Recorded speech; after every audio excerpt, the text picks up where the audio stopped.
Hello everybody and welcome back to 4AF. To those who don't know us, I'm Alex. And I'm Michael. Michael, it's that time of year again, Michael. Oh no. Michael, we did a snow globe. We've done other things, you know. Oh my god. This time though, I think it might be a new one. This might be a new low for us. Oh no, not a new low. I think it might be. The channel can go lower? It can go lower. All the way to the Michael, which one's on the bottom? Is it the Arctic or the Antarctic? The Antarctic, right? Right. Sure. Right, Just okay. say Well, South Pole, Alex, South Pole. South Pole, right? Yeah, South we're Pole. going to the South Pole, not the North Pole. It's not to be mistaken with the North Pole. It's Christmas, guys, and we got a mega build for you. Let's just not beat around the bush, shall we? Michael, you ready to take a look? I'm so ready. Okay. Michael, Yes, Alex? open the door. Alright, let's kick this off with the basics. The general idea for this project was, as you can probably imagine, wintry, to say the least. I had this idea to start with an island in the shape of a snowflake, with the centre of the island being surrounded by a circle of tall mountains. These mountains would provide the central portion of the island with protection against the harsh and unforgiving cold that blows inland from the ocean. With the relative peace provided by the natural protection, the valley itself was going to be able to flourish. A winter wonderland, if you will. It's that time of year, and I was super excited about being able to play around with the ideas that I'd got brewing between my two brain cells. But building the mountains themselves was actually far more difficult than I thought it would be. As it turns out, when you've been working on desert-style buildings and Tibetan-inspired temples, getting into the headspace of the proper dimensions for mountains is kind of boggling. It didn't help that I was working with a very extreme colour palette, which came with its own set of extremes. You see, I wanted the terrain to resemble the stunning views found in Reynisfjara in Iceland. So, for those who don't know anything about it, Iceland is home to a tremendous amount of volcanic activity. And because of that, sediment has been building up on this particular beach. It comes from a currently dormant volcano that started off with boiling hot lava. As the lava escaped and floated across the beach, it's cooled, and when it hit the cold ocean, it solidified. The sediment that was left behind was completely black, and after years of abrasion from the ocean, the entire beach is now covered in black sand. Despite being overwhelmingly beautiful though, it's actually incredibly dangerous. Because of the cold water, it's really hard to swim against the currents, and the waves themselves there are really choppy and they sneak up on swimmers. These things cause people to be dragged out to sea, so as beautiful as it is, you do not want to swim there. This wonderful mix of beauty and danger was something that really captivated me. It was one of those ideas that once you've thought about it, it kind of just goes round and around again until you do something about it. Anybody else get those? Anyway, I was determined to make it work. It's a bit of a trust the process kind of project, because I was learning as I was going along too, and I struggled to get things quite right the first time. It actually took several failed attempts over 15 solid hours of building for me to call it quits on my first attempt. The second went about as well as the first, except starting completely from scratch had only made it harder, and I started to rapidly lose steam. By this point, I was so sure that the project was going to be chopped off right there. How could I get anything right if I wasn't even able to work out the backdrop, right? But before I gave up, I actually had one last idea. There's a program called World Painter that I'd used years ago, but I hadn't really got the hang of, and I came back to it now as a saving grace. Hi, Jeff. Hello. I can't fuss you right now. I can't. I've got to work. I'm sorry.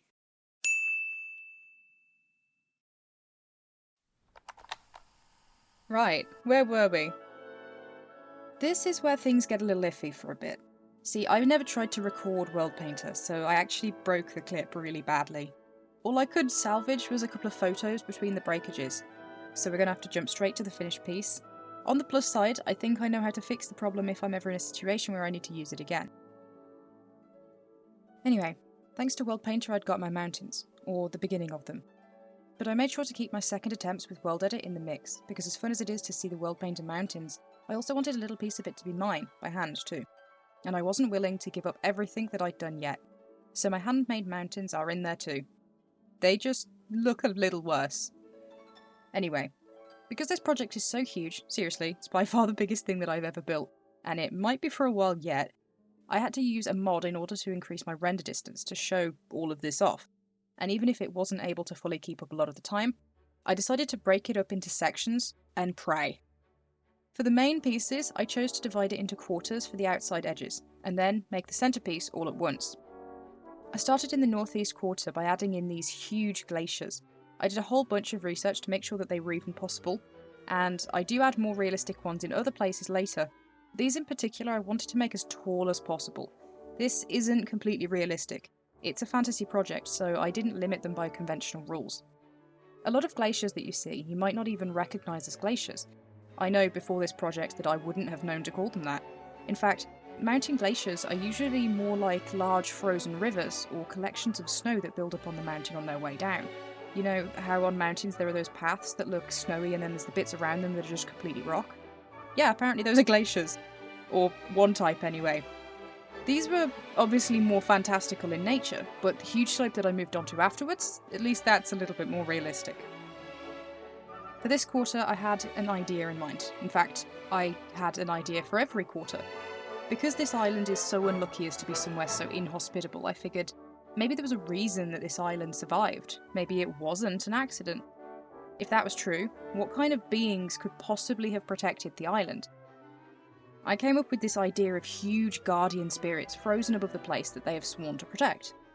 This area was a slope, kind that people ski down for fun. It was playful and wild, and only something as lively as a fox spirit would live here. Because this was fantasy, I knew I needed to go a little beyond just a regular Arctic fox. Not that they aren't adorable, but what I landed on was pretty simple in the end. Similar to a fox, kitsune are associated with cunning. They were trickster spirits in Japanese folklore, and were a class of supernatural creatures that exhibited godlike powers. This spirit isn't going to be quite so dangerous, but it is going to protect its home. According to mythology, as kitsune age, they develop new tails, so the more tails the kitsune has sprouted, the older it must be. I didn't want this spirit to be quite so ancient. They're said to only start developing new tails after 100 years, so I decided to give mine 6 tails instead of the full 9, making it hopefully young enough to still be wild but old enough to know to be kind. Okay, second quarter. Moving on to the southeast portion of the project, I wanted this guardian to be powerful and bold, king of the skies and mountains. I also wanted this quarter to be different to the gentle slope in the northeast, so I swapped out the smooth, gradual decline and started creating rocky ledges and offshoots, on the hope that they'd break up the overbearing snow a little too, which I do think helped. And offsetting it with darker colours that I made sure to add a slight gradient to make them look a little bigger than they really were, and then making sure to add the snow that would have built up around them with wind and time. Scale's been a massive part of this project, making sure everything fits just right. You'd probably not be surprised to find out that by upscaling things so massively, I completely threw off my perception of just how big or how small things needed to be to build them separately and have them fit together. This guardian was going to be a griffin, which might just be my favourite of them all. Griffins are fascinating, because unlike the kitsune, where it's likened to one animal and then immortalised in mythology, griffins are actually a combination of creatures. I probably don't need to tell anyone which, but for the sake of the explanation, it's the head and the wings of an eagle and the body of a lion, which isn't to be confused with manticores, who are awesome in their own rights. In folklore, these beasts are responsible for guarding the precious belongings of kings high up in the mountains, and they found a home in both Greek and Egyptian mythology.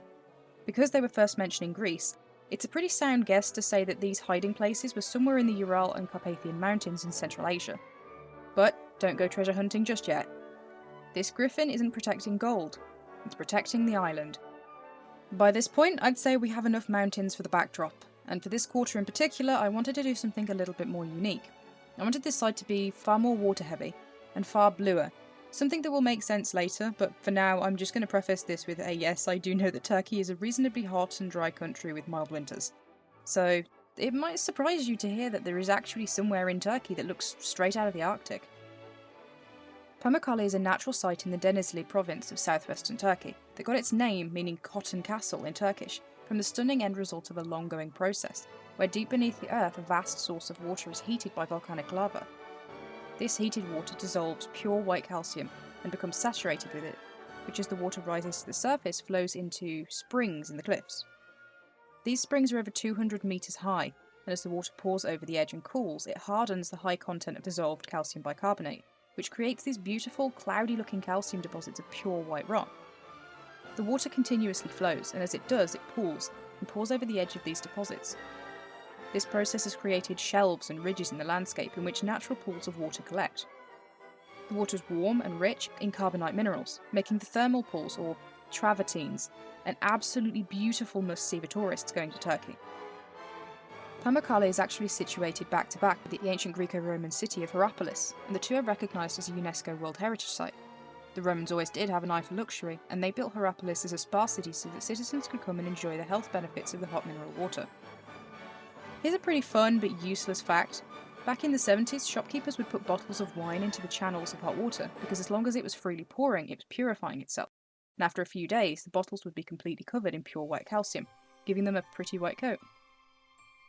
Let me tell you, the idea of a broken ice lake was one that I couldn't shake and couldn't start. I didn't know the first thing about how to make ice, let alone how to make it look like it was broken on the surface of the water. It's pretty common knowledge that ice floats above water. We see it in our drinks in summer and in grander, more impressive scales like icebergs and glaciers. That happens because as water freezes, it expands, making it less dense than the water around it, so larger chunks of ice will still float, but they won't float quite as well as the smaller pieces. I tried to replicate that as I was going, using darker blocks to show the point at which the ice was still submerged, and by having the smaller pieces reach a block higher than the larger ones. I think I was overcomplicating it for myself a little though, and when I came to build something later on a smaller scale, I think I take what I learned here and I improve it simply by making it less complex. Back on the fantasy theme, I wanted to create something in the background that sold the idea that this island is otherworldly. The guardian for this quarter isn't going to be as fantastical as the others, and to balance it, I opted to create a huge misshapen ribcage and sink it into the deposits and the mountainside. This creature would have had to have been truly ridiculous in size, and it worked wonderfully to finish up the landscape. As I said before, the guardian isn't going to be fantastical. That's because I opted to build a stag. Deer have been used in mythology to symbolise a connection to the supernatural, the otherworld, and even the fairy realm. Deer are undeniably elegant and connected to the beauty of nature in a way that sometimes a lot of other creatures seem to fall short of. For the final quarter, I wanted to bring back a little of that Minecraft feel. Minecraft has snowy taiga biomes that really capture the feeling of winter woodland, and it was time for me to put my own spin on it. Before I got around to the trees though, I wanted the terrain to feel unique too. That meant finding a balance between the mountains, the snowy slopes, and the ice lake that I'd already got, and throwing together something that would be able to fit trees big enough to fit the scale I was working with. I decided to create a cavern with a uniquely frozen lake above it. I know this would never be able to survive in the real world, but that just made the idea more fun to me. I wanted to be able to stare straight through the water from the cavern below and see the sky, so I chose ice, imagining that the bottom of the lake had been frozen in a flash, and was now slowly melting and refreezing with the cold air, dripping until it formed an underground pool of water. We've mentioned on the channel before that we used to play Ark Survival Evolved for fun, and one of the landmarks in quite a few of the maps was the Woven Trenches, which was fitting for this quarter, because the Guardian this time was going to be a dragon. But we're not there yet. These trenches always featured huge glowing crystals that seemed to just erupt out of the rocky walls. They're fantastical and impressive, and I hope I did them justice with my stylized recreation. When I was finished with the cavern and the lake above it, I moved on to the river, giving myself plenty of space to fit the trees around it later. I wanted the water to be able to flow through the whole build, but there's not really anywhere for it to go, so we're just going to have to use our imagination for that one. Then it came time to finally work on the centerpiece of the build. I know I said quarters, and I know quarter means 4. But right at the beginning I did say quarters and the centerpiece. So, no ifs, ands or buts left. I had to face a pretty big problem. Usually I have a good idea about what I want to build, or at least an outline that, with a bit of research, can be put into Minecraft. In this case, however, what I knew I wanted came with a few less specifics than usual. I wanted a central platform, something that matched the icy theme of the project, but that meant I had a lot of vague ideas with nothing solid to actually put together. Not to be discouraged easily though, I did what I always do when I'm stuck for ideas. Games are an incredible source of inspiration. From fantasy worlds to historically accurate recreations, there's not much that you're not going to find in the world of gaming. For anyone who's familiar with the day-to-day content of our channel and not just these builds where it's just me droning on, sorry, you'll know we're a two-person show, and Michael is our resident veritable encyclopedia of game facts and history know-how. So I bled him dry of boss arenas, summoning platforms, city centres, anything and everything that could possibly fit the theme I was working with. This really dragged on because I was at a complete loss, guys. Nothing felt quite right. And then, after going through the works with me, Michael finally just says, "What about Harbin? What you're doing's icy, right?" I have never in my life been given such hope and such utter facepalm material. I'd never heard of Harbin. And after looking into it, my god, let me tell you, I'm glad I've heard about it now. Damn you, English education system. Harbin is a large, open city in northeast China that's kind of a chimera of Chinese, Russian, European and Japanese architecture and culture. With the badass and totally creative nickname, the Ice City to boot, you can pretty much figure out what I'm about to tell you. Still, be prepared to be blown away like I was. Harbin is home to a festival in which a series of sculptures and buildings are made almost completely from ice. You didn't hear that wrong. It's like some mad genius Disney's Frozen-inspired kingdom with a twist of all the aforementioned influences. From a purely objective look at just the buildings, you've got the elegant monuments, the ornate upturned roofs of China and Japan, the beautiful bochka roofs from the 17th to 18th century Russia and the Russian revival style going on, and then you even have the circular pavilions and the cathedral spires of Europe. All made from ice bricks, which come together in a similar way to places like New Orleans, where you have all these different cultures just coexisting and mingling to create something completely new over time. It started out as a small fishing village which was later involved in the construction of the Chinese Eastern Railway, and from there, Russian and European expatriates moved in, bringing with them their previous cultures, styles and beliefs. But unlike a lot of places in Europe or Japan at the same latitude, Harbin is much colder. That's because cold air from Siberia and the Mongolian plateau blows downward straight over Harbin, and given that Harbin isn't on the coastline, it's not sheltered by the Pacific Ocean's warm currents.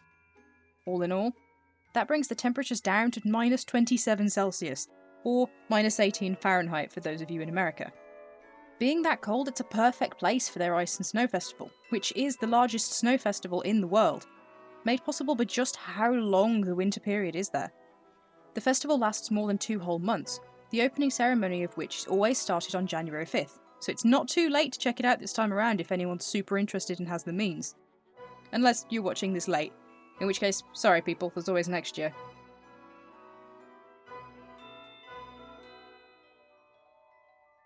I loved the idea of creating an entire city out of ice, but I just didn't think it would fit.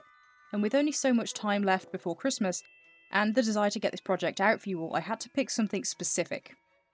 In a lot of the photos, there is this little circular hub area, with a series of steps that I could not find a name for no matter how hard I tried.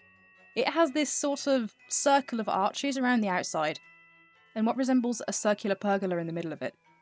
Because I needed the centre to remain clear, I couldn't add the building, but I honestly hadn't considered using something resembling like a Roman gladiatorial structure or an arena as the focus. Most of the game references that I'd got had things inside the arenas, like trees or pillars, roofs and pools. And I knew that I wanted to add a snowflake design to decorate the platform, so I didn't want anything to obstruct that.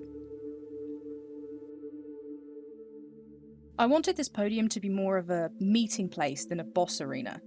Think less hostile, more protected. So I set about making a Knight Guardian. The Guardians in this project are somewhat of a personal preference. They're not tied to any one culture or belief. This knight was designed with a mix of game armour and medieval plate armour to be a sort of living armour stand, and not necessarily to fit a real giant human inside. I thought that might be a little creepy, because it's completely different to a sentient, wise, mythical creature or an animal, right? You understand, yeah? This build might have driven me a little crazy, guys. I wanted the knight's sword to stand out, so I used prismarine to match the colour palette, but still stand proud out of all the other black, blue and white tones. And because I couldn't have just one lonely knight on their own, I made sure to keep the platform symmetrical, making it a Four Musketeers kind of gig. Alright, with the knights in place, it was finally time to add in something other than white and blue, and by that I mean green. Yes, we're getting close to the end now, and it's Christmas, guys. I've seen lights everywhere, every time I leave the house, and people are putting up some crazy inflatables and light shows like the holiday gets more and more competitive every year. We cannot be left in the dust. It's time to put up our trees. I am not by any means knowledgeable about trees. In fact, I stared so hard at the pine trees, fir trees, and spruce trees on my screen that they all kind of just blurred together and gave me a headache. So I still can't tell the differences without reading the image descriptions. Please take my tree designs with a pinch of salt. I know a lot of Minecraft builders are absolutely phenomenal at this sort of thing, so don't use me as a tutorial when there are way more informed people. We just sit back and enjoy the show here while learning crazy facts.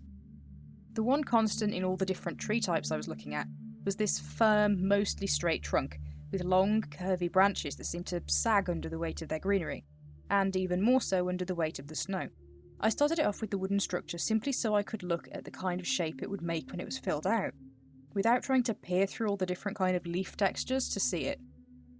It actually made coming back and filling in the branches with a nice gradient of leaves way easier, and way nicer on my completely frazzled brain.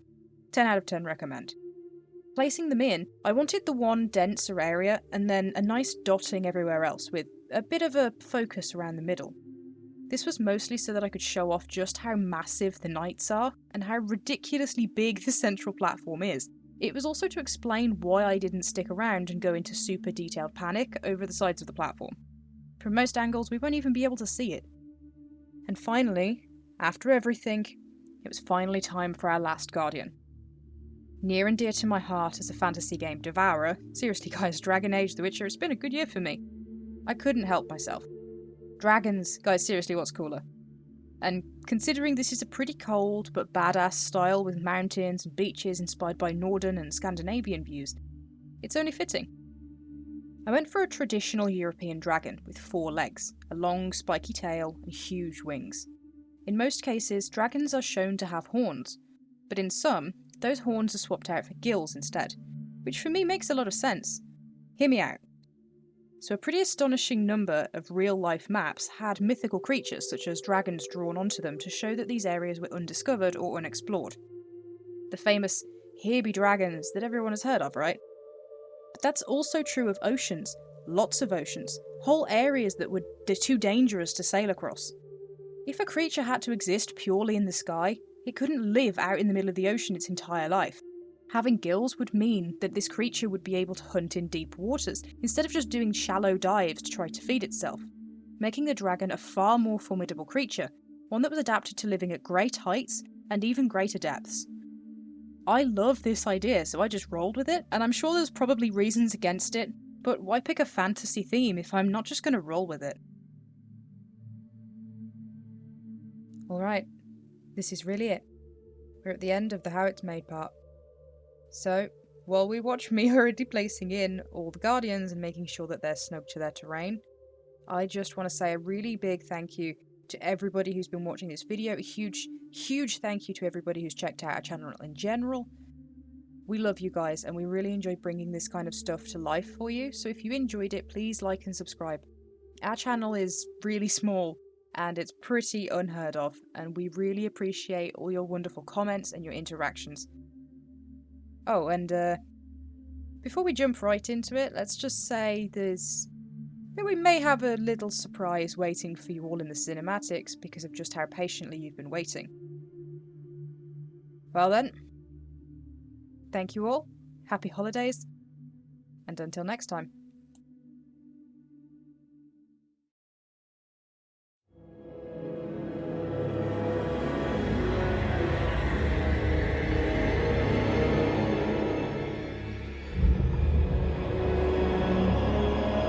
My son, the day you were born, the very forests of Lordaeron whispered the name.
child.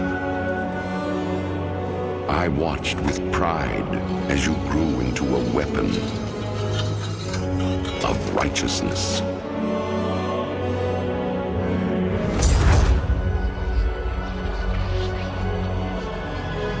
Remember, our line has always ruled with wisdom and strength. And I know you will show restraint when exercising your great power.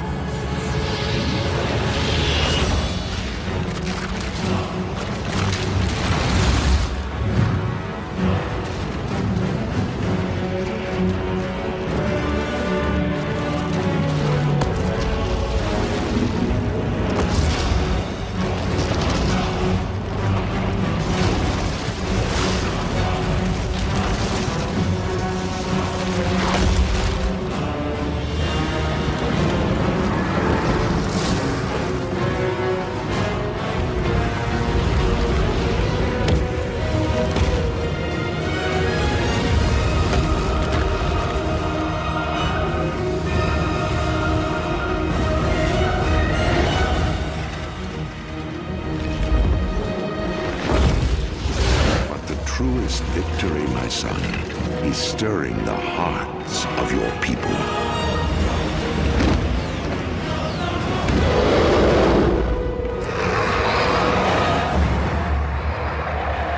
I tell you this, for when my days have come to an end,